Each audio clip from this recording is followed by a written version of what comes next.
karena kita terburu-buru kesusu ingin mengadu kebenaran yang kita miliki dengan kebenarannya. Maka tindakan dialog yang paling dasar, ayo latihan mendengar dengan baik.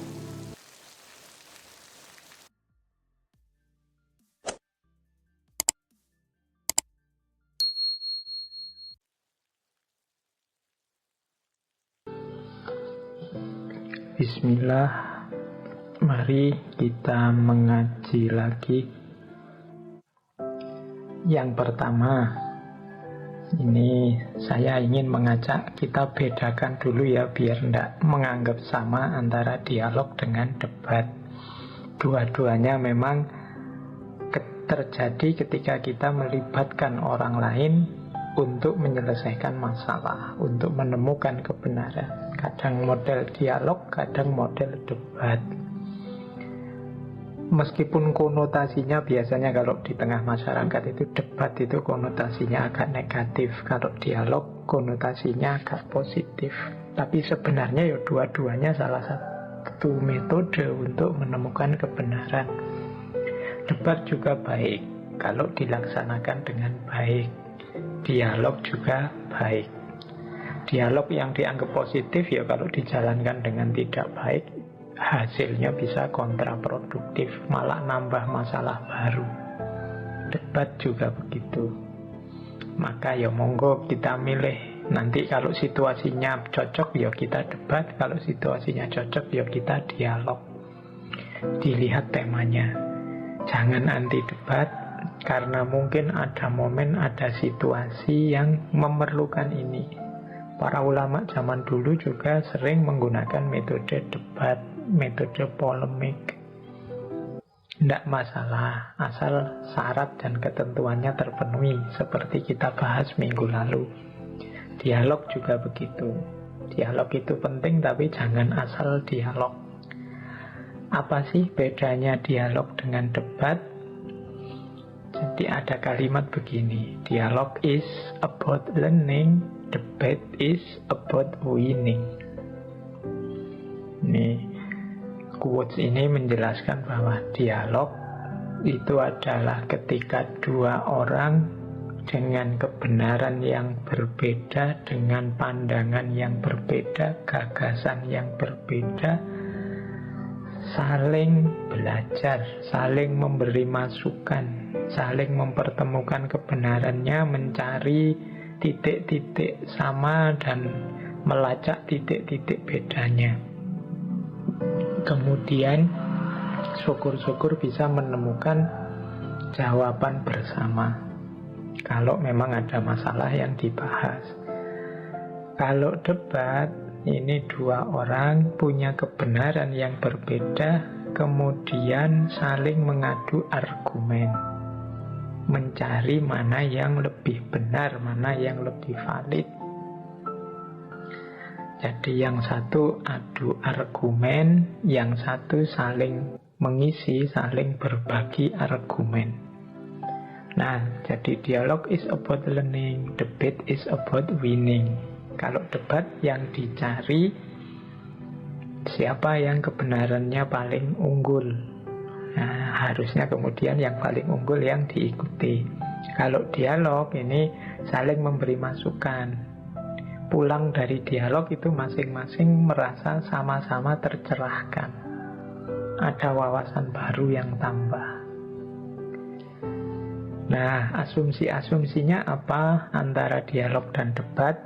Yang pertama, kalau dialog itu kita memandang orang lain yang berbeda dengan kita sebagai dia juga punya kebenarannya sendiri. Nah, saat ini aku dan dia akan berbagi kebenaran. Yang lain dianggap punya salah satu kepingan jawaban yang siapa tahu membantuku dalam memahami kebenaranku. Bulan lalu kita membahas Imam Syafi'i, kan ada itu quote yang sangat terkenal, pandanganku benar namun pasti ada titik-titik kurangnya, titik-titik salahnya. Dan pandanganmu salah, tapi pasti ada titik-titik benarnya. Maka dialog dalam hal ini penting untuk saling berbagi kebenaran. Siapa tahu nanti bisa menyusun level kebenaran bersama yang lebih tinggi. Kalau debat ini sama-sama punya kebenaran dan menganggap bahwa salah satu kebenaran lebih tinggi, lebih benar, maka harus dicari mana yang lebih benar dari dua kebenaran itu.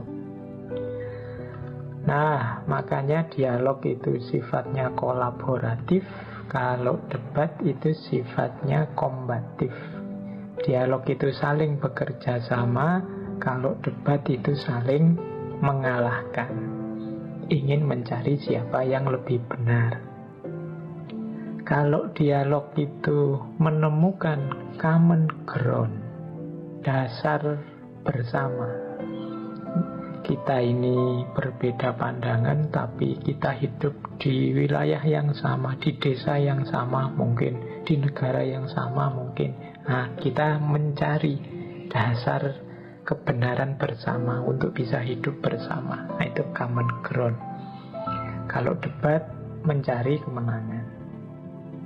Siapa yang kebenarannya paling unggul, dia yang diakui.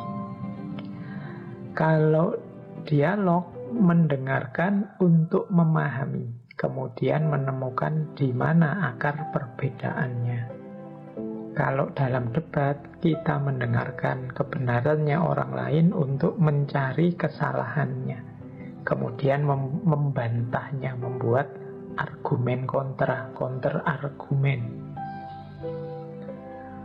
Kemudian kalau dialog, ini menguji asumsi-asumsi. Menguji asumsi-asumsi itu, dasar pandanganmu apa sih? Apa sudah tepat begitu? Kalau pandanganku dasarnya ini, kira-kira menurutmu cocok apa belum? Nah, itu dialog. Kalau debat, membela asumsi-asumsi. Dasar pandanganku ini, alasanku ini. Kalau pandanganmu menurut saya salah, karena yang benar pandanganku. Dengan dasar ini, itu debat. Nah, terakhir bedanya dialog dengan debat. Kalau dialog ini menemukan kemungkinan-kemungkinan baru, kesempatan-kesempatan baru, bahkan wawasan-wawasan baru. Kalau debat mencari kesepakatan atau persetujuan tentang satu kebenaran yang dianggap lebih unggul. Nah, ini bedanya dialog dengan debat. Ya, nanti kalau ada kegiatan apa, kadang-kadang kan kita memberi judul itu ya seingatnya saja yang dirasa pantas. Bedanya apa seminar sama workshop, bedanya apa simposium sama konsorsium, bedanya apa dialog dengan debat. Ini kan kita sering makainya ngawur. Nah, sekarang kita ngerti bedanya. Maka kalau mau bikin forum, diperjelas ini forum dialog apa forum debat. Ciri-cirinya beda. Oke, terus kita lanjutkan. Sekarang kita masuk ke dialog. Apa sih yang dimaksud dialog itu? Dialog itu prinsip dasarnya adalah talking with.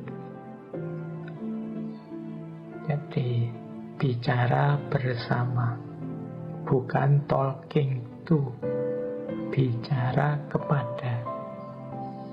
Nah, ini perlu diingat-ingat. Jadi prinsip dasarnya kita ini membahas bersama, bukan aku yang mendiktemu atau engkau yang mendikte aku. Bukan kebenaranmu yang kau paksakan padaku atau kebenaranku yang aku paksakan padamu. Jadi bukan talking to, tapi talking with.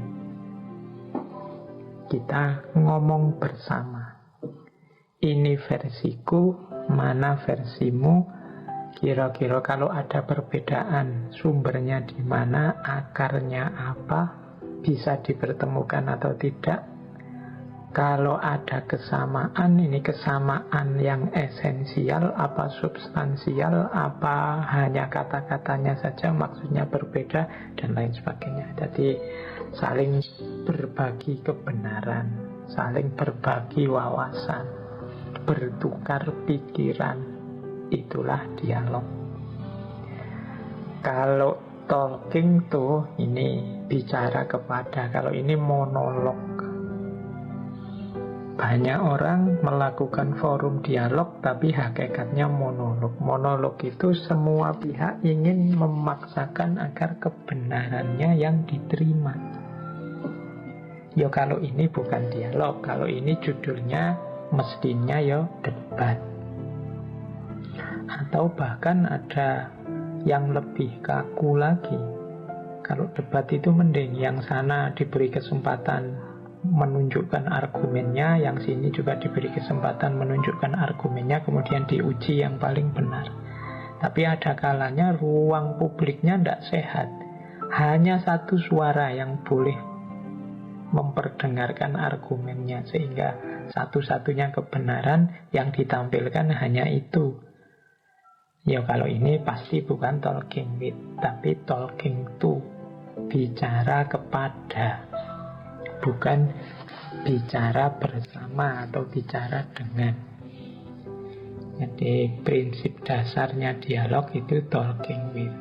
Kita ngobrol bersama. Kayak kalau kita ngobrol itu, kita tidak ada pretensi, tidak ada niat untuk kebenaran itu harus kamu terima, kebenarannya harus kalah. Tidak ada begitu. Kalau teman-teman sedang nongkrong bareng teman-teman di angkringan atau di kafe apa di mana, itu kan ngobrolnya lebih santai, lebih kelihatan ciri dialog. Tapi forum-forum dialog kadang-kadang malah lebih kelihatan ciri debat, bukan dialog. Jadi diingat-ingat, dasarnya dialog itu adalah talking with, bukan talking to. Nah, apa sih yang kita lakukan saat kita berdialog? Secara umum, ketika kita berdialog ya, ada 4 tindakan yang kita lakukan. Yang pertama yaitu listening, mendengarkan. Yang kedua respecting, menghargai. Yang ketiga suspending, menunda. Yang keempat voicing, menyuarakan. Oke, jadi bagi yang ingin berdialog dengan baik, yang pertama dia harus mampu mendengarkan dengan baik, dengan benar, dengan etis, bahkan secara estetik. Dengarkan dengan baik. Banyak orang yang tidak mampu mendengarkan. Seolah-olah mendengar itu otomatis, Pak. Begitu ada suara kan saya dengar, Pak. Ya, tapi kadang-kadang berhubungan dengan perbedaan orang lain yang punya gagasan yang berbeda, itu kita tidak betah mendengarkan. Kita terburu ingin menunjukkan bahwa aku lebih benar, aku lebih baik. Jadi kadang-kadang koncone baru ngomong 1-2 kalimat, kita sudah ingin motong dan nambahi, membantah dengan 10-20 kalimat. Kita tidak betah sabar mendengarkan kebenaran dia. Kita inginnya segera memamerkan, segera memaksakan kebenaran kita. Maka dalam dialog kita butuh kemampuan listening, kemampuan mendengar yang baik. Ini ya, selain teknik mendengar juga kesabaran dalam mendengar itu penting. Kadang-kadang ketika ada orang curhat ke kita, itu banyak curhat itu dilakukan hanya untuk didengar. Orang yang curhat itu sudah tenang, sudah nyaman kalau dia sudah menyampaikan unek-uneknya. Jadi dia hanya butuh didengar. Tapi kita itu seringkali sok pinter, sok ingin menasehati, sok ingin meluruskan. Jadi curhatnya belum selesai, wah, ceramah dan petuah kita sudah berhamburan keluar. Ini sebenarnya juga menunjukkan kita tidak sabar untuk mendengar. Bahkan menurut saya, dalam dialog itu kemampuan paling sulit itu kemampuan mendengar. Saya dalam dialog itu kemampuan paling sulit itu kemampuan mendengar. Karena kita terburu-buru kesusu ingin mengadu kebenaran yang kita miliki dengan kebenarannya. Maka tindakan dialog yang paling dasar, ayo latihan mendengar dengan baik. Yang kedua, respecting. Respecting ini menghargai. Kalau ini tidak perlu dijelaskan ya teman-teman. Sejak kemarin sesi pertama tentang pertanyaan, tentang debat, ini penghargaan, ini harga mutlak. Karena kita ini manusia yang bertemu manusia. Jadi kita tidak sedang berhadapan dengan benda, tidak sedang berhadapan dengan binatang. Kita ini bertemu manusia yang sama-sama mulianya dengan kita, yang sama-sama punya kehormatan kemanusiaan. Tetap harus kita hargai. Jadi respecting, mendengar sambil menghargai. Kalau kita ingin berkomentar, mengajukan gagasan juga dengan penghargaan. Jangan sambil melecehkan, memaki. Kadang-kadang mendengar kan juga begitu. Mendengar itu kalau kita tidak cocok, wah, yang sana masih ngomong, wajah kita sudah kelihatan tidak menghargai. Mungkin sudah senyum-senyum sinis, sudah ketawa-ketawa kecil meremehkan pikirannya. Itu kan sering kita lihat ya kadang di TV-TV itu, kalau lawan diskusinya sedang ngomong, wah sini yang merasa benar, itu sudah ketawa-ketawa kecil, saling lirik, saling, wah pokoknya menunjukkan tidak respect.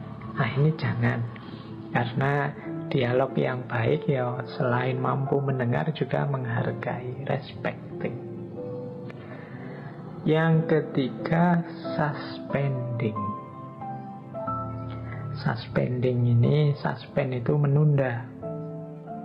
Ini menunda, ini kalau pakai bahasa Jawa ya yang saya sebut tadi, jangan kesusu. Jangan cepat-cepat diputuskan, diklaim bahwa yang benar milik saya atau yang benar milikmu. Ayo diuji dulu pelan-pelan, dibahas dulu. Jadi jangan sampai terburu-buru. Kalau terburu-buru nanti kebenarannya tidak ketemu. Jadi suspending itu siap menunda. Bahkan mungkin ada kemungkinan sampai dialog selesai, kebenarannya tidak ketemu.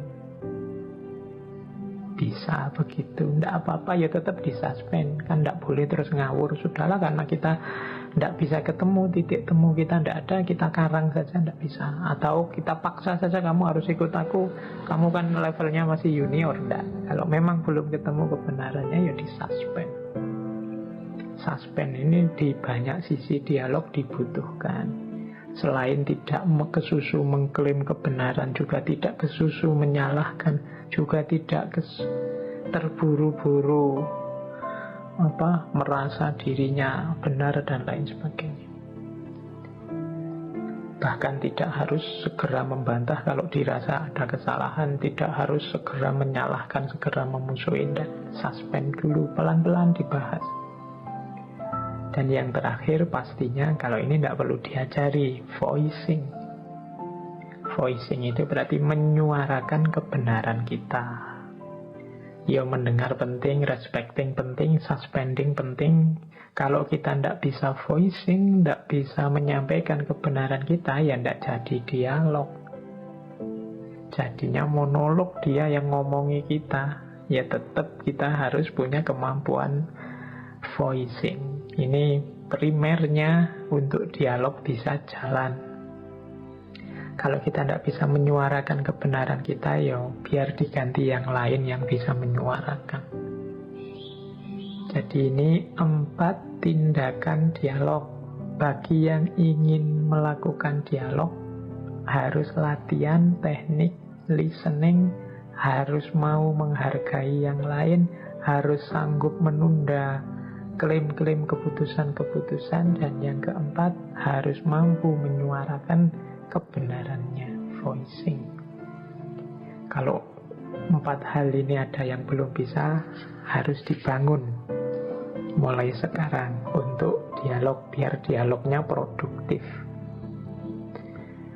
Nah, ini saya bawa sebuah teori. Ada buku yang judulnya Dialog, The Art of Thinking Together. Silahkan dicari, yang nulis namanya William Isaac. Buku tahun 99. Mungkin PDF-nya sudah ada bagi teman-teman yang pintar nyari. Ini buku lama. Jadi di buku itu banyak dibahas tentang seni berdialog, atau kalau bahasa penulisnya The Art of Thinking Together, seni berpikir bersama. Ya, ini saya bawa salah satu teori saja dari situ. Ya, yang dibahas banyak macam-macam. Nah, ini unsur-unsur yang saya bawa ini, unsur-unsur di dalam dialog yang perlu kita kembangkan agar dialog jadi produktif. Oke, untuk dialog produktif ada beberapa variabel. Yo, yang tadi di antara variabel ini sudah kita jelaskan tadi. Yang pertama, integritas. Yang kedua, slow down. Yang ketiga, suspense. Yang keempat, listen. Yang kelima, create a space. Yang keenam, different polarity. Yang pertama, integritas. Maksudnya apa? Ya, para pelaku dialog membawa kebenaran-kebenaran yang memang dia yakini kebenarannya. Dia hidup dengan kebenaran itu dan dia ingin mempertahankan dan juga mengembangkan, memperluas kebenaran yang dia yakini. Berarti kebenaran itu sudah integral dalam dirinya. Bukan orang-orang yang dialog itu hanya sebagai semacam aktivitas iseng yang tidak serius, coba-coba. Jadi kadang-kadang kan ada yang model simulasi-simulasi, itu simulasi seolah-olah dialog padahal tidak. Ya, ini kalau di kelas untuk tugasnya guru pada siswa ya tidak apa-apa. Misalnya, ayo latihan diskusi, yang sana bagian yang pro, yang sini bagian yang kontra. Nah, itu boleh untuk kepentingan belajar. Tapi dialog yang serius, yang benar-benar ya harus mengasumsikan integritas para pelakunya. Bukan orang-orang yang hanya ingin misalnya cari penghasilan saja atau cari keuntungan saja dari dialog ini. Wah, saya mau ini dialog ini, kelihatannya peserta dialognya dibayar tinggi ini, saya masuklah. Itu berarti tidak ada integritas. Ketika seseorang turun ke meja dialog, ya dia punya komitmen terhadap kebenaran yang dia yakini, tidak sekedar hanya ingin show, ingin tampil atau mencari bayarannya. Jadi harus ada integritas di situ. Kemudian yang kedua, slow down. Slow down itu ya harus sabar, pelan-pelan mengurai argumen satu demi satu. Tidak kesusu mengklaim, tidak tiba-tiba meloncat menyimpulkan, tidak. Dasar orang tidak pinter, dasar orang bodoh dan seterusnya. Tiba-tiba meloncat kok tiba-tiba mengklaim. Harusnya digiring dari belakang pelan-pelan. Ini loh, argumen Anda itu ada kurangnya di sini. Tadi Anda ngomong ini, menurut saya tidak pas. Yang pas itu ininya, pelan-pelan sampai kemudian ditemukan. Ya, akhirnya menurut saya ya cocoknya begini, tidak seperti yang sampean bilang itu. Tapi ya titik-titik benarnya juga ada yang sampean bilang di sini, di sini, di sini. Nah, itu namanya slow down, pelan-pelan dipetakan gagasan-gagasannya, kemudian baru diputuskan. Jangan kesusu. Biasanya orang masuk ke meja dialog, akhirnya lahirnya debat karena kesusu ingin menang, bahwa kebenaranku yang paling unggul. Biasanya kalau sudah semangatnya berubah, ya di meja dialog situasinya ganti. Tidak lagi berbagi kebenaran, tapi berebut kebenaran, saling mengalahkan. Ayo slow down, pelan-pelan.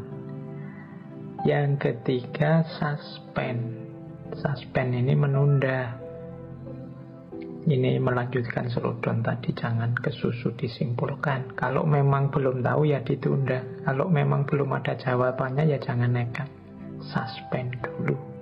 Tadi sudah dijelaskan suspend ini. Listen juga begitu ya, kemampuan mendengar ini penting. Berdialog kok tidak mampu mendengar, tidak betah mendengarkan orang lain, mending tidak usah dialog. Nanti yang terjadi hanya monolog. Nah, yang kelima, create a space. Memberi ruang pada yang lain.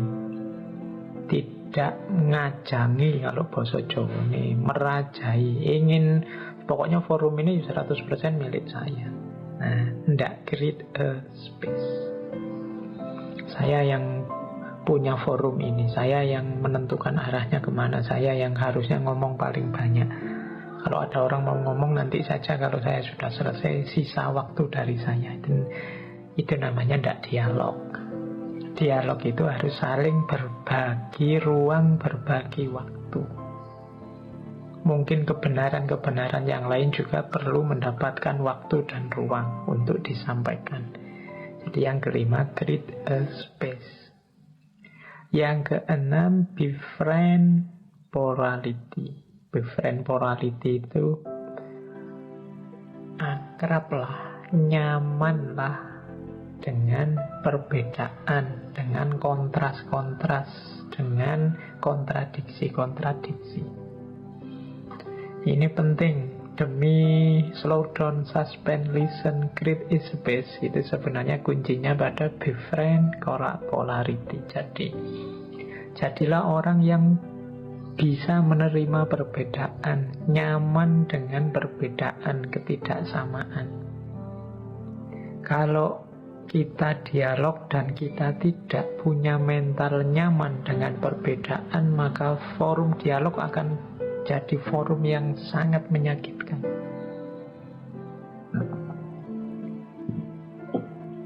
Dialog akan jadi, kita pengen cepat-cepat selesai saja, ngapain ini ngomong ngalor ngidul. Kita inginnya to the point, yang benar yang mana. Kita tidak siap dengan perbedaan-perbedaan, keragaman kebenaran. Maka kalau memang kita ingin melakukan dialog, kita ingin menemukan kebenaran bersama, ya kita harus siap dengan perbedaan pandangan, dengan keragaman berpikir. Kalau tidak, ya forum dialog itu akan sangat menyiksa kita. Jadi yang pertama, kalau kita ingin berpikir bersama yang lain, yang pertama milikilah integritas. Yang kedua, pelan-pelan, telatenlah, slow down untuk menemukan kebenaran, jangan kesusu. Yang ketiga, suspend, siap menunda kalau memang belum paham, kalau memang belum ketemu, kalau memang belum ada dasarnya, disuspend dulu. Kalau bahasa usul fikih itu mauquf. Mauquf itu bukan berarti terus kita boleh apa saja, cuma hukumnya memang belum ketemu, sementara dipending dulu. Yang keempat, listen, siap mendengar. Yang kelima, create a space, harus mau berbagi dengan yang lain, berbagi ruang, berbagi waktu, berbagi kesempatan, berbagi porsi bicara, dan lain sebagainya. Dan yang terakhir, nyamanlah dengan keragaman perbedaan. Kalau memang, wah saya tidak bisa Pak, saya itu tidak kuat, tidak betah saya ngomong dengan orang yang beda dengan saya merasa diinjak-injak kebenaran saya, ya kalau gitu mending jangan dialog. Nanti dari dialog bisa geser ke debat, dari debat bisa lahir permusuhan, bisa jadi konflik pertikaian.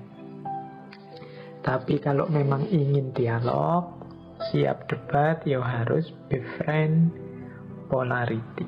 Jadi mau menerima perbedaan, siap berbeda. Ya memang orang itu levelnya macam-macam. Kalau katanya Ibn Ruskan, memang ada orang itu yang bisa menerima level monolog saja, kelompok khitobiyah atau khotobiyah. Tapi ada orang yang menemukan kebenaran butuh yang lain, kerjasama, kelompok jadaliyah, termasuk dialog, termasuk diskusi. Ada juga orang yang sebenarnya pinter, tapi memang dia tidak cocok kalau dialog, kalau debat. Dia sukanya merenung sendiri, berpikir, menemukan kebenaran, menemukan hikmah sendiri. Nah itu, ini kan dalam Al-Quran kan juga disebut. Jadi ud'u ila sabili rabbika bil hikmah wal mau'izatil hasanah wajadilhum billati hiya ahsan. Jadi untuk menuju kebenaran itu ada kalanya dengan hikmah. Hikmah itu berarti orang yang mampu dengan kekuatan akal budinya menemukan kebenaran. Ini orang-orang pintar, orang-orang cerdas, orang-orang yang mendalam. Tapi ada juga orang yang butuh bantuan yang lain. Ada yang sifatnya pasif, maka butuh mau'idhah hasanah. Dia hanya diberitahu saja mana yang baik, mana yang benar, beritahu, nanti dia bisa jalan kalau sudah tahu. Tapi ada orang yang sifatnya aktif. Kalau ini tidak bisa hanya diberitahu, harus diajak diskusi, diajak debat, diajak dialog untuk menemukan kebenaran. Hanya saja khusus untuk yang berpikir bersama, dialog, debat, ada kalimat tambahan billati hiya ahsan. Lakukan dengan yang baik. Karena kalau tidak hati-hati, debat ini bisa kontraproduktif. Inginnya menemukan kebenaran, malah ketemunya permusuhan. Inginnya ketemu yang sejati, malah ketemunya yang gelap, yang pertikaian. Jadi makanya bulan ini kita banyak melatih kemampuan dialog, debat, kemampuan berpikir bersama orang lain. Nanti di sesi-sesi terakhir baru kita mengarah ke ranah berpikir yang hikmah, baik yang berpikir kritis maupun yang berpikir introspektif. Berpikir kritis minggu depan, kemudian berpikir introspeksi, muhasabah di minggu terakhir tahun ini. Baik, kita lanjutkan. Jadi itu salah satu teori dari bukunya William Isaac yang judulnya The Art of Thinking Together, seni berpikir bersama. Kita introspeksi, kalau mau dialog sudah punya ndak 6 kualitas itu. Punya integritas, kemudian telaten, sabar, kemudian siap ditunda kalau memang belum ketemu, belum mampu, siap mendengar, siap berbagi, dan nyaman dengan perbedaan pandangan.